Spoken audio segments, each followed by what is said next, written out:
Ok, entrando de novo, adicionar um convidado, bonequinho, né? Ok, maravilha. Então, amigos, obrigado pela presença. Hoje trataremos de um assunto importante do interesse de todos nós, que é a Lei 12.830 de 2013. Trata da investigação criminal conduzida pelo delegado de polícia. Meu nome é Valeriano, sou delegado de polícia regional da 4ª Região Policial, que abrange os municípios de Manoel Viana, Alegrete, Uruguaiana e Barra do Quaraí. Sou da turma de 2010 e hoje vou ter a grata satisfação de conversar sobre esse assunto com um expoente, que é o delegado Christian Nedel, que em seguida já vai acessar aqui a nossa live.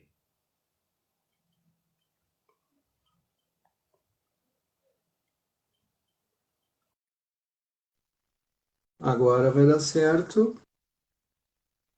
Vamos ver. Boa noite, Christian, mais uma vez. Boa noite, agora fechou. Agora fechou tudo certo. Professor Christian, eu estava dizendo para os amigos que nos acompanham a grata satisfação que eu estou tendo na noite de hoje em debater contigo, que foi meu professor no curso preparatório para o concurso de delegado de polícia e foi meu professor na academia de polícia. E isso me deixa muito feliz, muito satisfeito. Christian Nedel, nos meus sonhos mais ousados, eu não tinha tido essa pretensão de fazer um debate com um expoente como o estimado colega. Obrigado. Eu vou fazer uma breve apresentação do delegado Nedel, todos o conhecem, mas se faz necessário nesse momento. Delegado Christian Nedel é bacharel em Direito pela PUC do Rio Grande do Sul, mestre também pela mesma instituição, delegado de polícia desde o ano de 99 e teve uma importante e larga atuação no então Departamento Estadual da Criança e do Adolescente, o DECA, onde laborou na primeira delegacia do adolescente infrator e nesse trabalho, durante esses 20 anos, o resultado, o reconhecimento desse trabalho foi concretizado com uma importante premiação, né, Christian? No ano de 2007, no Rio de Janeiro, onde ele foi, a delegacia conduzida por ele, foi escolhida a melhor delegacia do estado do Rio Grande do Sul e a segunda melhor delegacia do Brasil. Veja. E durante esse período, o delegado Christian compartilhou toda a sua experiência, todo o seu conhecimento por mais de 160 delegacias de polícia Brasil afora, compartilhando e ensinando o que é uma dádiva. Não adianta a gente ter um conhecimento, uma experiência e guardar para nós. Ele compartilha e isso te faz um grande diferencial. Obrigado, Christian, Valeriano. o nosso assunto de hoje, conforme já ajustado, Lei 2.830, um importante assunto a ser tratado, que é a investigação criminal conduzida pelo delegado de polícia. Inicialmente, o delegado Christian vai fazer uma explanação geral, um panorama geral sobre essa lei muito importante para todos nós e vai tratar da natureza jurídica das atividades do delegado de polícia, da atividade de polícia judiciária, o caráter essencial e exclusivo dada a apuração de infrações penais pelo delegado de polícia, o termo condução da investigação e a profundidade que esse termo alcança, a discricionariedade pautada na lei das diligências investigativas e a impossibilidade de requisição de indiciamento. Estamos abertos aqui durante a nossa conversa para o recebimento de perguntas, questionamentos, críticas. Também somos felizes, as críticas nos fazem melhor sempre, né? E depois, em um segundo momento, questões pontuais serão tratadas pelo Christian no que diz respeito a decisões do STF, decisões pontuais que dizem respeito à atribuição, à função do delegado de polícia, passando aí por alguma ação direta de inconstitucionalidade pontualmente. Professor Christian, o senhor está com a palavra a partir desse momento. Estou muito feliz, pessoalmente realizado e feliz em estar dividindo contigo esse espaço na noite de hoje. Uma boa noite a todos, uma boa noite para ti, meu querido amigo e colega Valeriano. É uma honra estar presente nesse espaço, esse espaço extremamente representativo que está sendo colocado à disposição pela ASDEP.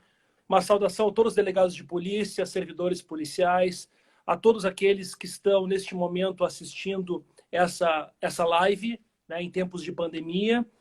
E eu começaria pelo seguinte, Valeriano. Gostaria de fazer primeiro um recorte geral da Lei Federal 12.830, de 20 de junho de 2013, à luz do Código de Processo Penal e à luz da Constituição Federal. Esta lei, que tem tão somente 4 artigos e 3 artigos com uma eficácia em termos práticos, é uma lei que representa de forma extraordinária a ascendência e a respeitabilidade do cargo de delegado de polícia. Porque a lei começa com a ementa que ela dispõe sobre a investigação criminal conduzida pelo delegado de polícia. E a partir do seu artigo 1º, que representa justamente essa ementa trazida pela lei, nós temos o artigo 2º, em 6 parágrafos, um deles vetado, que traz todo o arcabouço técnico, jurídico, profissional da carreira de delegado de polícia.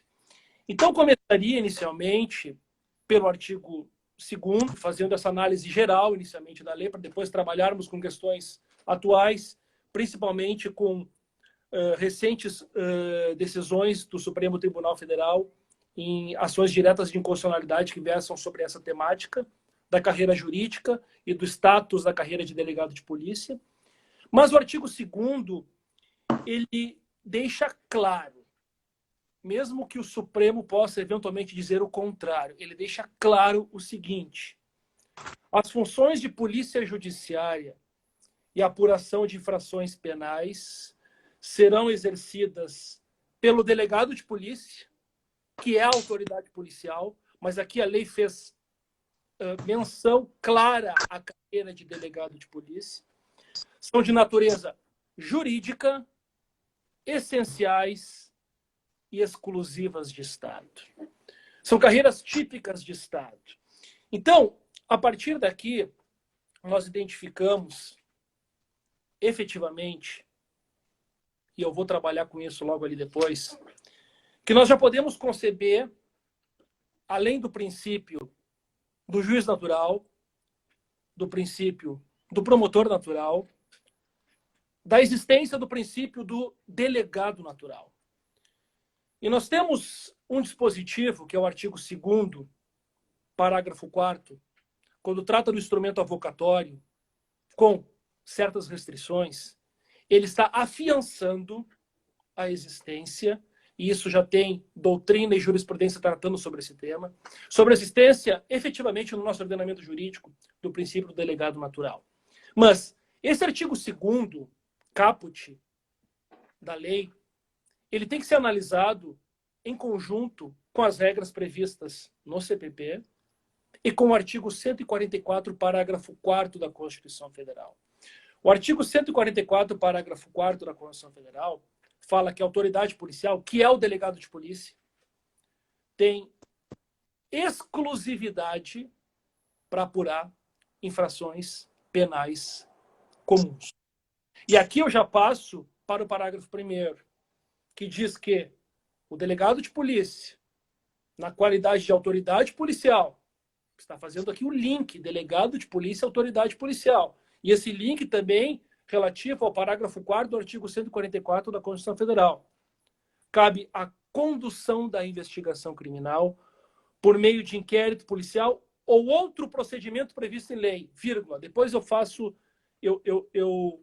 trago o restante do dispositivo. Mas isso quer dizer o seguinte: hoje, numa fase pré-processual, dentro da lógica do sistema inquisitorial, e hoje nós temos o nosso sistema de persecução penal, o sistema inquisitorial, que é aquele sistema pré-processual, emblematizado tradicionalmente no inquérito policial, em que o suspeito ou investigado não tem o direito à ampla defesa e ao contraditório, porque nós estamos aqui diante da vertente que trabalha pelo indúbio pro societate, ao contrário do sistema acusatório, em que nós temos funções, atribuições distintas, endereçadas à categoria de pessoas, juiz julga, Ministério Público acusa, defensor defende. Aqui na fase pré-processual, a lógica é do sistema inquisitorial,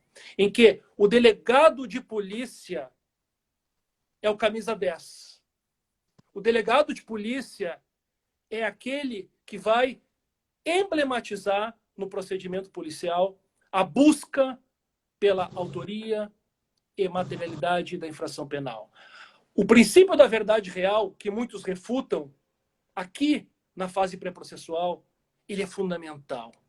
Então, o delegado de polícia, como representante fidedigno da instituição policial, ele tem o dever de ofício de buscar a verdade real, a verdade dos fatos, reproduzir exatamente aquilo que aconteceu, buscando identificar autoria e materialidade delitivas. Então, eu faço essa remissão inicial para demonstrar que o dispositivo do parágrafo 1º, ele autoriza a instrução de inquérito policial ou outro procedimento previsto em lei. Que outro procedimento é esse? Termo circunstanciado e os procedimentos de apuração de ato infracional para adolescentes infratores. Então, hoje, o delegado de polícia tem a prerrogativa de instaurar inquérito policial para infrações penais de médio e maior potencial ofensivo. O que é isso? Médio potencial ofensivo, acima de 2 anos e menos de 4 anos. Maior potencial ofensivo, acima de 4 anos. Porque até 2 anos de infração penal, até 2 anos, hoje, pela Lei 9.099 de 95, existe a possibilidade de substituição do inquérito policial pelo termo circunstanciado, né? Se houver a necessidade, pela complexidade do fato, com a necessidade de coleta de elementos suficientes de prova, é possível que, mesmo numa infração penal, com pena máxima combinada não superior a 2 anos, o delegado de polícia instaure ou instrua o feito por meio de inquérito policial e não por meio de termo circunstanciado. Mas a lógica é essa. Infrações penais de menor potencial ofensivo, até 2 anos, TC, termo circunstanciado. E alguns estados da federação, TCO, termo circunstanciado de ocorrência. Para médio e maior potencial ofensivo, inquérito policial. Isso em relação a adultos. Porém, a Polícia Civil e o delegado de polícia, como representante da Polícia Civil, nos mais diversos locais, nos mais diversos órgãos policiais, em situações de ato infracional praticado por adolescente, pessoa do sexo masculino ou feminino com 12 anos completos até 18 anos incompletos, a autoridade policial, o delegado de polícia, tem a legitimidade de instaurar o procedimento de apuração de ato infracional. O PAI, que tem 3 espécies. Auto de apreensão em flagrante de adolescente, em situações de flagrante delito, quando houver violência ou grave ameaça à pessoa. Boletim de ocorrência circunstanciado em situações de flagrante delito, quando não houver violência ou grave ameaça à pessoa, e o chamado relatório das investigações, ou RI, que está identificado no artigo 177 do Estatuto da Criança e Adolescente, que nada mais é do que o, aspas, inquérito policial trabalhado na ótica da infância e juventude, na ótica infracional em relação ao adolescente infrator, nas chamadas ocorrências policiais abertas, aquelas ocorrências policiais que necessitam serem investigadas. Então, quando eu falo em inquérito policial ou outro procedimento previsto em lei, em que o delegado de polícia será o condutor, será o presidente, será a autoridade máxima nesse procedimento, eu estou falando de inquérito policial, eu estou falando de termo circunstanciado, eu estou falando de procedimentos de apuração de ato infracional atribuídos a adolescentes. Auto de apreensão em flagrante, boletim de ocorrência circunstanciado e relatório das investigações. Complementando o parágrafo 1º, diz lá, procedimento previsto em lei, que tem como objetivo a apuração das circunstâncias, da materialidade e da autoria das infrações penais. Essa é a lógica do sistema pré-processual, do sistema inquisitorial. A busca da verdade real, apurando autoria e materialidade delitivas. O parágrafo 2º também é importantíssimo. O parágrafo 2º trata do poder requisitório do delegado de polícia. Diz lá, durante a investigação criminal, toda investigação criminal, cabe ao delegado de polícia a requisição de perícia, isso já existe, desde sempre, informações, documentos e dados que interessem a apuração dos fatos. Claro que esse poder requisitório é um poder requisitório relativo, porque nós sabemos que o próprio Código de Processo Penal autoriza a autoridade judiciária, ao magistrado e ao Ministério Público, requisitar, isso está no artigo 13, inciso 2 do Código de Processo Penal, requisitar da autoridade policial, tanto a instauração de inquérito policial, como também de diligências que possam ser identificadas no curso da investigação criminal. Então, o poder requisitório do delegado de polícia é relativo, ele não é absoluto. Mas é importante demonstrar aqui, e acho que de forma cabal isso, que o fato de nós termos um dispositivo no Código de Processo Penal, também reproduzido na própria Constituição Federal, no artigo 129, inciso 8º, conferindo ao Ministério Público o poder de requisitar informações da autoridade policial ou requisitar a abertura de inquérito policial, isso não significa e nunca significará vínculo de subordinação ou de hierarquia em relação ao Ministério Público ou em relação ao Poder Judiciário. Essa requisição decorre de lei. Essa requisição não decorre de relação funcional entre delegado de polícia e promotor de justiça ou juiz de direito, porque são categorias autônomas, são categorias independentes. Então, a requisição decorre de lei. É importante ressalvar isso. Pois bem, aqui é importante esse poder requisitório, porque muitas vezes, e aqui eu me reporto um pouco para a área da infância e da juventude, onde eu labutei quase 20 anos, né, 19 anos, nós tínhamos uma dificuldade muito grande de ter acesso a informações em escolas particulares. Toda vez que se requisitava informação de identificação de indivíduos protagonistas de situações infracionais, às vezes graves, né, estupros dentro de banheiros de escola, tentativas de homicídio, roubos dentro de escola, algumas escolas vinham com a argumentação de que só podiam autorizar essa informação com ordem judicial. Deixa eu fazer uma parte, Cris, que eu acho pertinente para ir permeando a nossa conversa. Em algumas situações, como tu bem colocaste, eu acho que se exige uma mudança cultural das pessoas cumprirem as leis.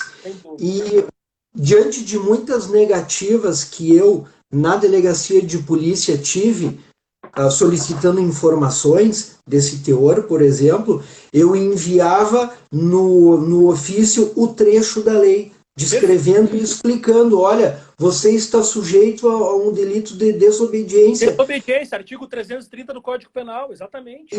E muitas ocorrências eu registrei diante da negativa e informei de novo, olha, o senhor está sendo responsabilizado. Há que se mudar culturalmente as pessoas de cumprirem essas requisições da Polícia Civil. Não tenha dúvida, Valério. Continua. Esse dispositivo é importantíssimo nesse aspecto, né? De garantir à autoridade policial a prerrogativa do poder requisitório para essas informações que são necessárias para a persecução penal. O parágrafo 4º trata do instrumento avocatório. E aqui, a meu ver, trabalhando essa questão sob a ótica de apontamentos doutrinários e jurisprudenciais que nós temos a respeito deste tema, aqui eu tenho o embrião, a semente do princípio do delegado natural.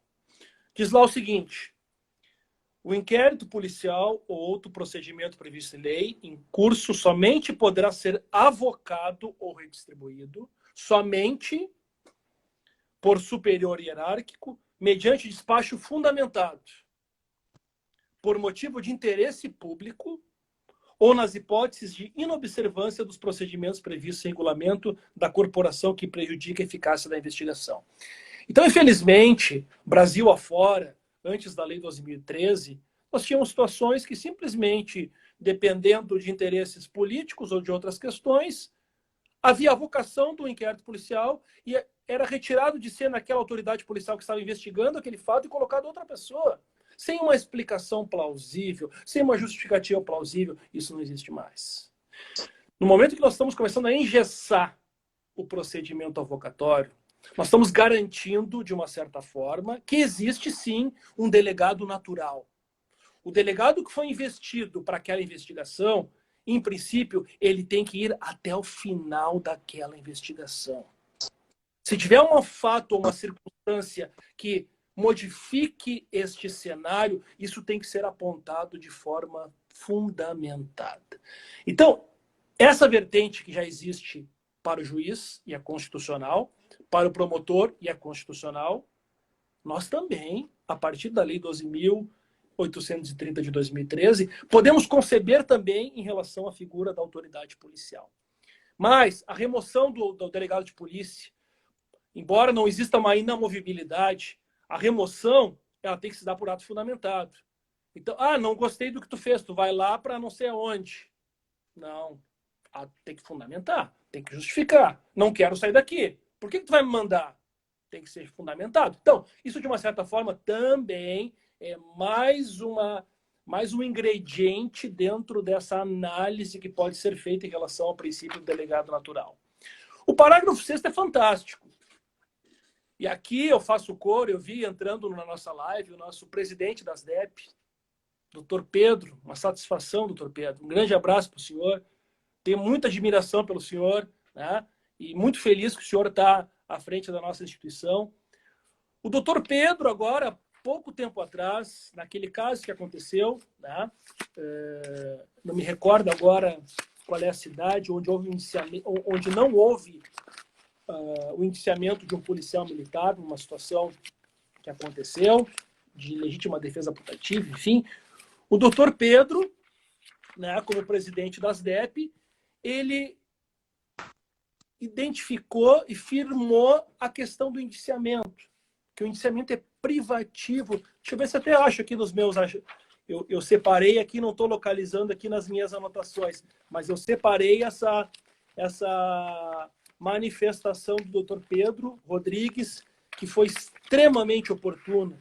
Enquanto tu procuras, Christian, eu quero te parabenizar pela belíssima construção do termo delegado natural. Eu tenho certeza que todos que nos acompanham estão encantados com essa verdadeira aula que tu estás nos dando. E por uma questão de ordem, eu complemento as informações iniciais, dizendo que atualmente o delegado Christian trabalha no DAP e é integrante da banca examinadora da fase oral do concurso para delegado de polícia, professor universitário nas disciplinas de Direito Penal e Direito Processual Penal na Faculdade São Judas Tadeu.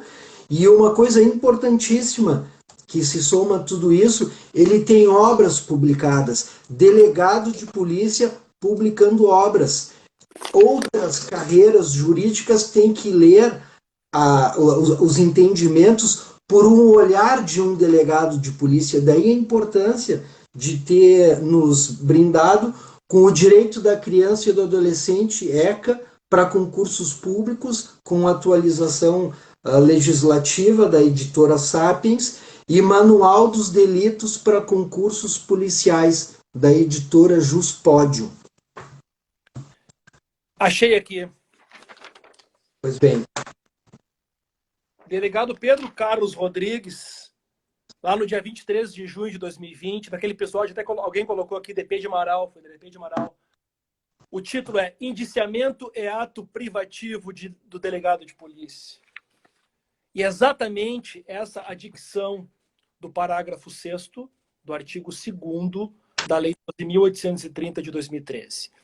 Para mim, Valeriano, esse aqui é o dispositivo mais importante da lei. Aqui deixa claro, o indiciamento privativo do delegado de polícia dar-se-á por ato fundamentado, mediante análise técnico-jurídica do fato, que deverá indicar autoria, materialidade e suas circunstâncias. Acabou aquela ideia que existia, aquela falsa percepção de que o delegado é um escravo da tipicidade formal. O delegado não é escravo da tipicidade formal. O delegado analisa a tipicidade formal, o delegado analisa a tipicidade material, o delegado analisa causas excludentes de ilicitude, o delegado analisa causas excludentes de imputabilidade. Então, todos esses ingredientes são da alçada privativa do delegado de polícia. Nós sabemos, o artigo 17 do Código de Processo Penal é claro, né, pelo princípio da indisponibilidade, não se pode arquivar autos de inquérito regularmente instaurado. Mas nada obsta que o delegado de polícia, no momento do indiciamento, deixe de indiciar se ele entender que não haja tipicidade formal ou tipicidade material ou excludentes de ilicitude ou excludentes de culpabilidade. O delegado de polícia, e somente ele, porque é um ato privativo, não é totalmente ilegal uma requisição do Judiciário, do Ministério Público, determinando ou não o indiciamento em determinada circunstância. Não, esse ato é prerrogativa e andou muito bem, como sempre, né? O doutor Pedro Rodrigues, né? Uma figura brilhante, ele foi extremamente cirúrgico nessa manifestação. Só um pouquinho.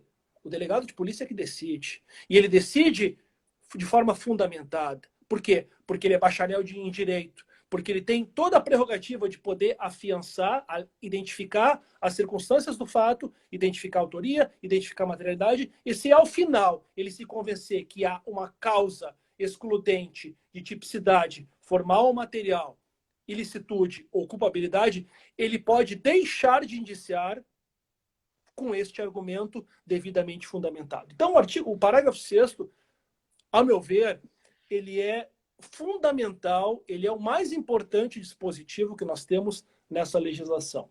E para finalizar, o artigo 3º, tratamento protocolar de delegado de polícia, é o mesmo conferido a defensores públicos, a magistrados e a promotores de justiça. Digníssimo, Vossa Excelência. Muitos podem achar que é um preciosismo, muitos podem achar que é uma soberba, mas não. Isso demonstra o quê? A respeitabilidade do cargo de delegado de polícia.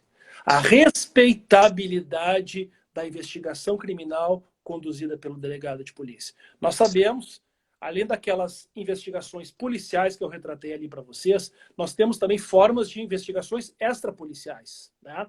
O próprio artigo 4º, parágrafo único do Código de Processo Penal, prevê a possibilidade de outras autoridades, né, investigarem fatos. Nós temos o inquérito civil público, o Ministério Público, nós temos o próprio procedimento de investigação criminal do Ministério Público, nós temos as comissões parlamentares de inquérito, nós temos os procedimentos policiais também na Câmara dos Deputados no Senado Federal, nós temos algumas outras formas de investigações chamadas extrapoliciais. Mas é importante determinar aqui nesse momento que a carreira de delegado de polícia, e aqui depois no segundo espaço a gente pode trabalhar sobre as questões relacionadas às recentes decisões do Supremo Tribunal Federal em ações diretas de constitucionalidade, mas a lei é clara. a carreira de delegado de polícia é uma carreira jurídica, é uma carreira técnica, é uma carreira típica de Estado. O camisa 10, como se fala, o camisa 10 na fase pré-processual é o delegado de polícia. É o delegado de polícia que tem a competência privativa para o ato de indiciamento. Então, são prerrogativas fundamentais trabalhadas nesta lei, em 2013, né? E eu acho que, num primeiro momento, assim, em nível geral, eram essas as considerações que eu teria para fazer, Valeriano.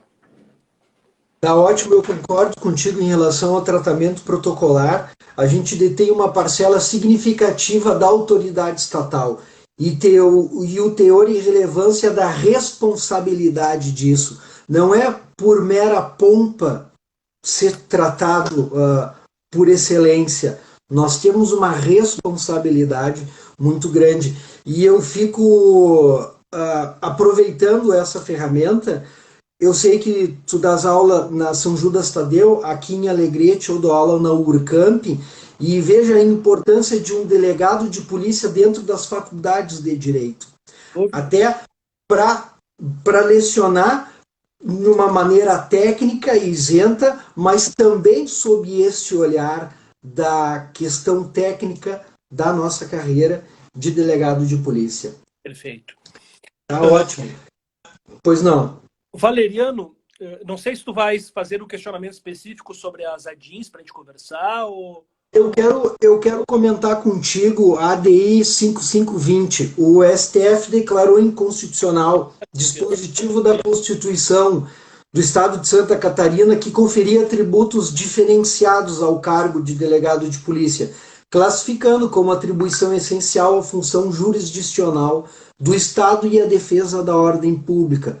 Junto com isso, assegurando a independência funcional e tudo mais que disso decorre.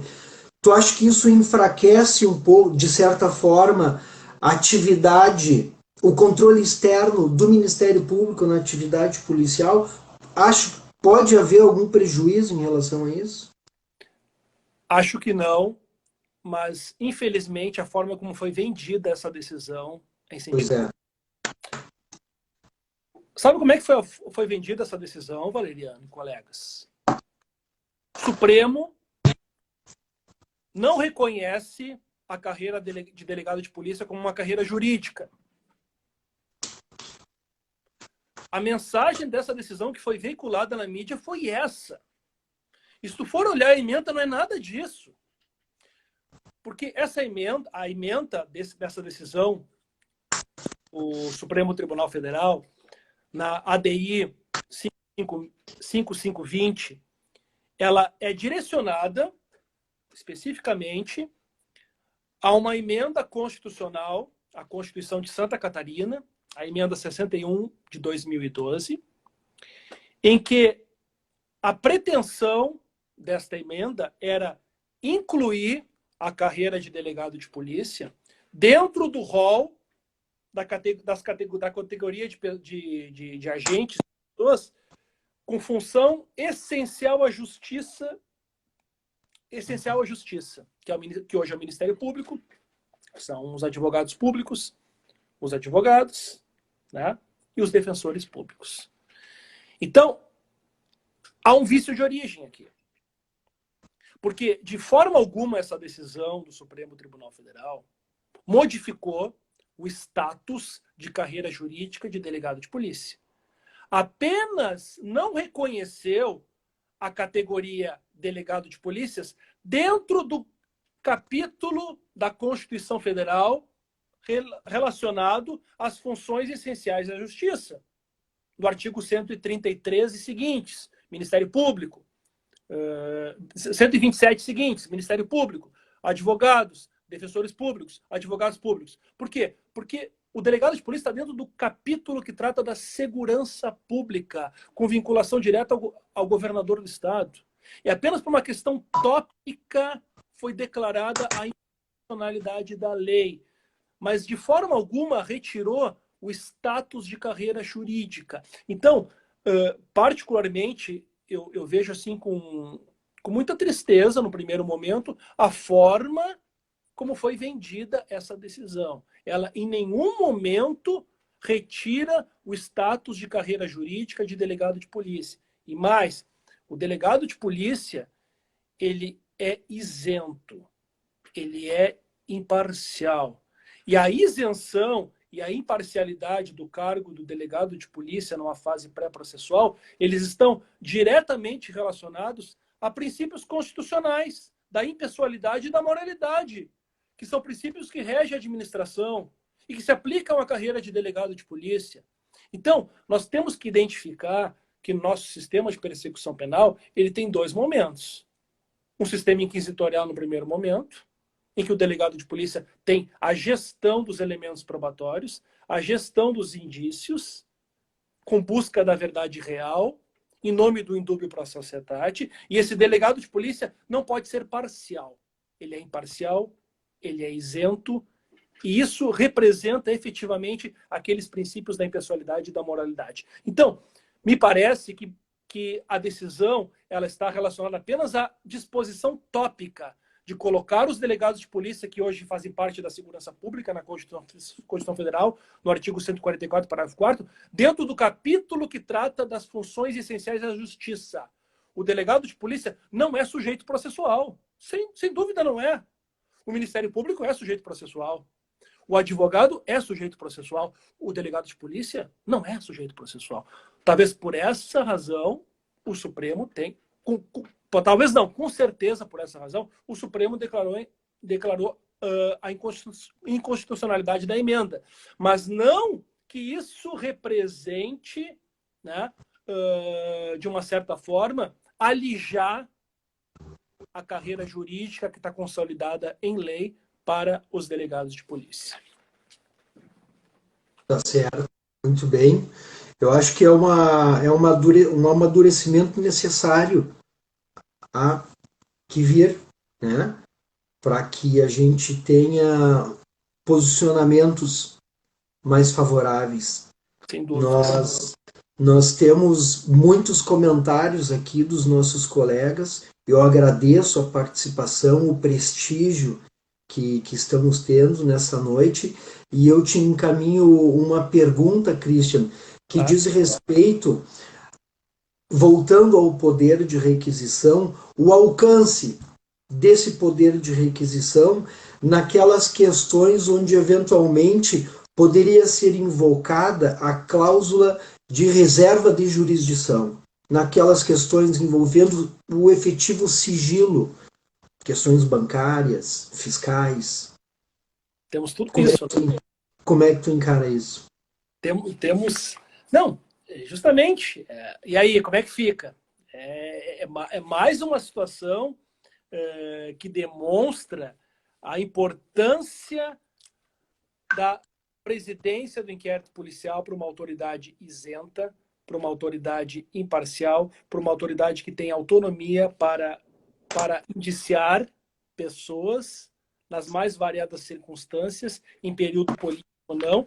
Então, essa requisição, eventualmente, ela tem que ser analisada com parcimônia, né? Porque muitas vezes se acha que o não cumprimento de uma requisição pode dar ensejo a algum tipo de crime contra a administração pública, prevaricação ou outro crime que seja, mas, na verdade, sim, existem uma série de situações que, às vezes, são restritas, são sigilosas, em que o sigilo tem que ser mantido. O artigo 20 do Código de Processo Penal, ele não foi revogado nem derrogado. O artigo 20 fala que o sigilo da investigação policial, para salvaguardar o interesse da investigação ou o interesse da sociedade, tem que ser preservado. Mesmo que nós tenhamos súmulas vinculantes, como a 14 do Supremo, mesmo que nós tenhamos inúmeras modificações no Estatuto da Ordem dos Advogados do Brasil, dando acesso aos autos em várias circunstâncias ao advogado, nós temos um sigilo do procedimento policial. Esse sigilo é relativo. Sim, ele é relativo. Ele tem que ser contextualizado e, em princípio, o acesso aos autos do advogado não pode ser negado. Mas existe um sigilo. E o sigilo é da essência do procedimento inquisitorial. Então, se for para salvaguardar a sociedade, se for para salvaguardar a investigação policial, se for para salvaguardar a manutenção do princípio do indúbio para a sociedade, esse sigilo tem que ser preservado. Eu gostaria de falar aqui, eu não sei se tu ia me questionar sobre isso, mas eu gostaria de falar porque eu acho que é importante a questão do TC, tá? Termo circunstanciado. Nós temos aqui duas ações diretas de inconstitucionalidade, que são importantes. Deixa eu ver se eu consigo, nas minhas anotações aqui, eu separei. A primeira é aquela que tu referia-se, Valeriana, a DIN 3614 do Paraná.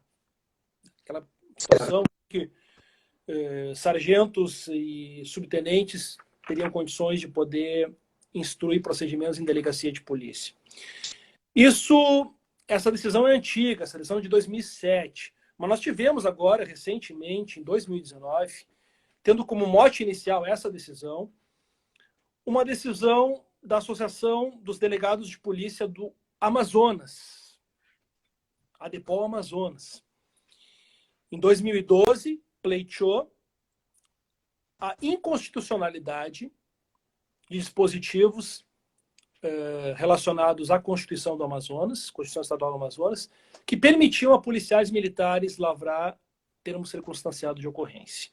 E aqui, em relação ao TC, é importante fazer uma pequena reminiscência histórica. Como é que nós estamos de tempo, Valeriano? Só para me organizar aqui. Nós temos 15 minutos, mas daqui 5 minutos a gente já tem que se encaminhar para as considerações finais, para dar tempo de salvar aqui. Tem uma manobra aqui que a gente faz, que eu estou aprendendo ainda. Termo circunstanciado de ocorrência ou termo circunstanciado? TC ou TCO? Atribuição da autoridade policial. Com todo respeito, a autoridade policial é só uma. É o delegado de polícia. Isso está no artigo 144, parágrafo 4º da Constituição Federal, em que o delegado de polícia, sim, ele tem legitimidade para apurar todas as infrações penais comuns, e a polícia militar apenas as infrações penais militares. Mas isso se discutiu por muito tempo, em relação ao alcance do conceito de autoridade policial, que está lá no artigo 69 da Lei 9.099 de 95, em relação à questão da lavratura do TC. Inclusive, muitos não conhecem, mas nós temos também, além das súmulas que nós temos dos tribunais superiores e dos tribunais estaduais, nós temos os enunciados do FONAGE. O que é o FONAGE com J? Fórum Nacional dos Juizados Especiais Criminais do Brasil. E o FONAGE, lá no seu enunciado 34, estabelece que qualquer policial pode lavrar TC. Qualquer policial. Seja policial civil, seja policial militar, quiçá guarda municipal. Porém, esse tema é um tema muito borbulhante, né? Mas nós tivemos agora uma decisão importantíssima no dia 15 de março de 2019, tendo como foco inicial a ADI 3614, em que, provocada pela Associação dos Delegados de Polícia do Amazonas, em que o STF reconheceu a inconstitucionalidade da lavratura do termo circunstanciado pela Polícia Militar. Justamente com base nesse argumento, infrações penais comuns e aquelas de menor potencial ofensivo são instruídas por meio de termo circunstanciado pela Polícia Civil e não pela Polícia Militar. Essa decisão começou a ecoar e repercutir de forma magnânimica na doutrina e na jurisprudência. Então, essa decisão é uma decisão importantíssima para afiançar que infrações penais de menor potencial ofensivo comuns são da atribuição da autoridade policial. E a única autoridade policial que existe no nosso ordenamento jurídico é o delegado de polícia. E, por fim, nós tivemos também uma decisão recente em relação ao TC na lei de drogas, que é... foi agora, faz poucos dias, eu acho, né? Poucos dias atrás, que é a decisão na ação direta de constitucionalidade 3807 do Distrito Federal. 3807. Isso. Pela Associação dos Delegados de Polícia do Brasil, pela ADEPOL, em que nós tivemos como relatora a ministra Carmen Lúcia, e essa decisão, que foi julgada improcedente, a ADI da ADEPOL do Brasil, e a ADI pleiteava a inconstitucionalidade do parágrafo 3º do artigo 48 da Lei Federal 11.343/2006, da Lei de Drogas. Porque esse dispositivo autorizava a autoridade judiciária a lavratura do TC em se tratando de aquisição de drogas para consumo pessoal ou plantio de drogas. Se não tivesse presente a autoridade judicial, poderia a autoridade policial lavrar o TC. Pois bem, e o argumento, com todo respeito à ministra Carmen Lúcia e aos demais integrantes do STF, o argumento não prospera. O argumento da relatora, a ministra Carmen Lúcia, é que o TC não pode ser identificado como ato de investigação. Por essa razão, nada obsta que a autoridade judiciária, nessa circunstância, possa lavrar o TC. Todos nós sabemos que o artigo 28 da Lei de Drogas, ele identificou uma situação de despenalização ou descarcerização, não descriminalização. Nós não podemos mais prender em flagrante, nós não podemos mais identificar uma pena privativa de liberdade. Essa pena foi modificada por uma pena restritiva de direitos e penas alternativas, penas educativas, de encaminhamento para cursos, etc. e tal. Mas nós temos ali direito penal ainda. O artigo 28 é direito penal. O artigo 28 é crime. O artigo 28 é infração comum. Sendo assim, quem tem a prerrogativa e a legitimidade para investigar a aquisição de drogas para consumo pessoal ou plantio de drogas é a autoridade policial. Então, dizer que o TC, que é um instrumento preliminar policial para infrações penais de menor potencial ofensiva, pode ser considerado como ato investigativo, me causa uma certa repulsa. Mas essa foi a decisão da ministra Carmen Lúcia, foi acompanhada pelos seus pares, e hoje nós temos, então, a garantia da constitucionalidade do parágrafo 3º do artigo 48 da Lei de Drogas. Gostaria de fazer, rapidamente, até para não me alongar, uma passagem de a obra é essa, uma obra interessantíssima que eu adquiri recentemente, novo curso de Direito Processual Penal, 2020, Nestor Távora, Rosmar Rodrigues Alencar, etc. Eles dizem o seguinte em relação a esse dispositivo. Rapidamente eu vou falar. A legitimidade para a presidência do TCO é da autoridade policial. Afinal, é ferramenta de investigação preliminar, estando circunscrita à margem de atribuição da Polícia Judiciária. Todavia, já se tem admitido a elaboração do TCO pela Polícia Militar em razão da baixa complexidade da peça. No particular, somos obrigados a discordar. Ou seja, refutando já no primeiro momento a atribuição da Polícia Militar para lavrar TC. Por fim, por sua vez, a Lei 11.343 de 2006, Lei de Tóxicos, prevê a presidência da lavratura do TCO pelo magistrado, nos delitos de porte para uso de substância entorpecente, cultivo ou semeio para consumo. Na falta do magistrado, a lavratura será presidida pela autoridade policial. Agora o Nestor Távora falando.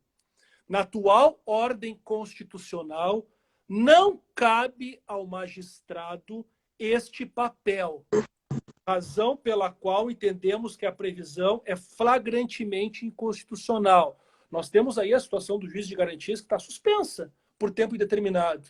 Então o juiz é protagonista no sistema acusatório, no sistema pré-processual, não. Então, só para fazer esse fechamento, vejo com muita reserva essa decisão de que o TC não é ferramenta investigativa, não é ferramenta de investigação preliminar. É sim para delitos ou para infrações penais de menor potencial ofensivo. Muito bem, somando a isso, a gente pode parar para prestar atenção que a requisição do Ministério Público referente ao termo circunstanciado lavrado pela Brigada Militar aqui no estado do Rio Grande do Sul, vem para a Polícia Civil, não vai para a Brigada Militar. Né? Exatamente. Reforça isso aí. Né? Christian, o nosso tempo está chegando ao final. Eu quero te agradecer pela verdadeira aula que tu nos deste. Eu continuo te admirando mais ainda a partir de agora. Eu agradeço e parabenizo a ASDEP pela iniciativa e pela oportunidade que eu estou tendo na noite de hoje em dividir esse espaço contigo. Eu te passo a palavra agora para tuas considerações finais e para a gente encerrar a nossa live para dar tempo de salvar aqui no Instagram da ASDEP. Momento de agradecimento, Valeriano. Agradecimento para ti, né? Que foste meu aluno na Cadepol, né, Valeriano? Lembra disso? Né? Claro, lembro. Depois, né? Agradecimento às DEP, na figura do Dr. Pedro Rodrigues, Ana Caruso, que fez o convite, né? Minha querida colega do DAP, né? Eu estou na divisão de Matéria e Patrimônio do DAP, a Ana Caruso está na divisão de pessoal. Aos demais colegas policiais, delegados de polícia, servidores policiais que estão presentes, demais operadores do direito, representantes de carreiras jurídicas, outras pessoas envolvidas com essa temática. Queria agradecer esse momento, essa oportunidade, e colocar sempre à disposição para, naquilo que for possível, assim, trazer um pouco da minha experiência docente, né? Eu leciono já há bastante tempo em penal e processo penal, e é um tema que é muito familiar para mim, um tema que me traz muita gratidão falar sobre a carreira de delegado de polícia, pela alta respeitabilidade da nossa carreira e que foi emblematizada, sim, por mais que nós tenhamos algumas decisões, às vezes, um pouco contraditórias e não muito compreensíveis dos tribunais superiores, nós temos uma legislação federal que afiança a nossa carreira, a respeitabilidade da carreira do delegado de polícia. Então, obrigado a ti, Valeriano, pela condução dos trabalhos de forma brilhante. Obrigado às DEP pela oportunidade e obrigado também a toda a plateia que nos assistiu neste momento. Fico sempre à disposição. Muito obrigado. Muito obrigado a todos que nos acompanham. Obrigado, Christian. Obrigado, ASDEP. Uma boa noite a todos. Até a próxima live, quarta-feira que vem, às 21 horas. Um abraço. Valeu. Com certeza. Quero encerrar.